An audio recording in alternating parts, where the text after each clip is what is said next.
第一点，我当初来美国的时候呢，我觉得不办当地的卡会很不方便，但是到了纽约，你才知道很多地方都是有无线网的。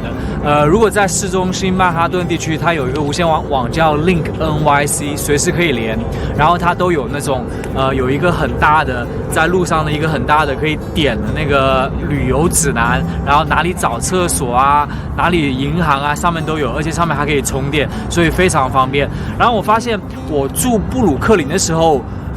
Link NYC 很少，然后只是在曼哈顿这个附近。然后我住那个上城区的时候，曼哈顿也很少 Link NYC， 我只看到在下曼哈顿有。然后如果大家实在找不到 WiFi 的话，就去地铁，你下地铁都有 WiFi， 所以说很方便。第二点是美国纽约的这个骗局。我觉得到目前来说我还没有看到很多骗局，但是在时代广场有一些骗局是，当时有一个米老鼠跑过来给我照相，我马上把它推开，我说不要，因为我在提前有做好功课，因为你只要一跟他照相，他就问你要钱，就是比较典型的到处都有的骗局。还有就是在纽约广场，因为我是中国人，他是应该我猜是中国人，有穿那个和尚的黄色的那个袈裟一样的衣服，在那边问老外什么签名啊之类的，但这个我是在油管上有提前知道，然后我到现场又看到了，但是他瞄了我一眼是中国人，然后他就没有找我。另外是我一个亲戚跟我讲的，就是说在路上很多卖那个什么 LV 啊，什么香奈儿的包啊，如果他跟你讲是出价200-300，说明那个包有可能是真的，可能是他们零元购得来的。大家如果能识货的话，可以在街上看一下哪些包是真的，你说不定可以花很少的钱买到真货。第三点，在纽约呢，大麻是合法化的，所以大家可能走在街上经常会闻到大麻的味道，而且在街上很多那种绿叶草的店，都是有的。第四点呢，还是我觉得这边的人好像比较冷漠，但是我其实早有预感，就是在大城市的节奏都非常快，人家都懒搭理你。然后那个犹太人的那一区，我今天采访到那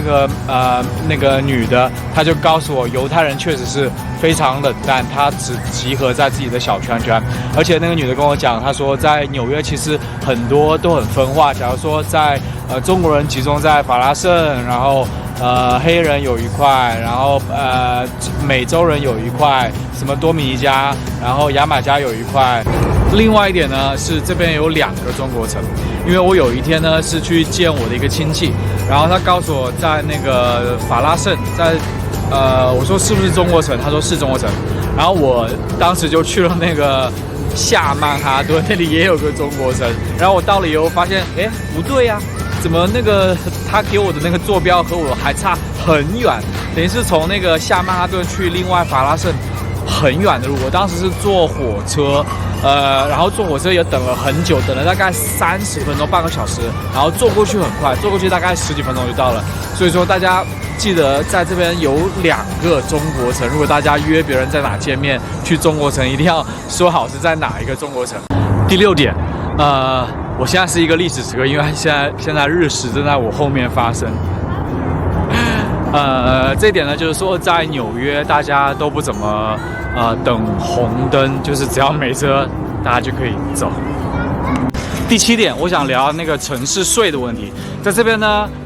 我在集市有买2幅画，它要价是70，然后给我收费的时候，他收了76。我说，哎，怎么多6块钱？他说，哦，忘记跟你讲了，这里有一个城市税，所以城市税大概算起来有7%到8%。而且离谱的是，我去餐厅的时候也有城市税，只要是你刷卡的话就有城市税，但是有一些地方那个餐厅老板跟我讲，就算你付现金，他也要求你付城市税。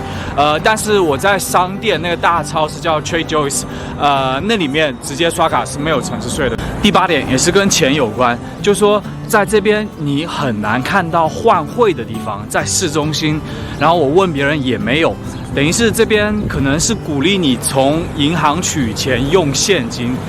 用现金从银行取钱，我取过一次是3块5。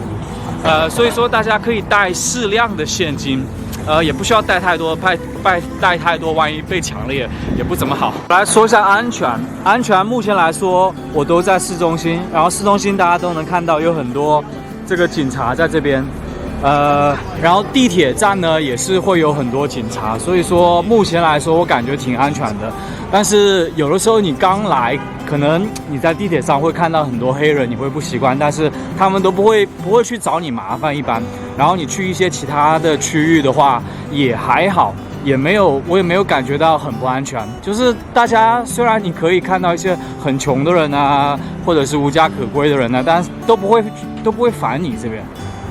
我再补充一下，街头上面要钱的，就是说他也不是说不会烦你，他会很礼貌的走向你，问你，反正我感觉挺礼貌的。因为我刚刚又遇到了一个人，我给了他$1，他也就是很礼貌的问一下，就说先生可不可以给我钱，就这样，不会说像我在那个伯利兹碰到的，就是要拉你抢你这样的，还是挺尊重的，我觉得这边人。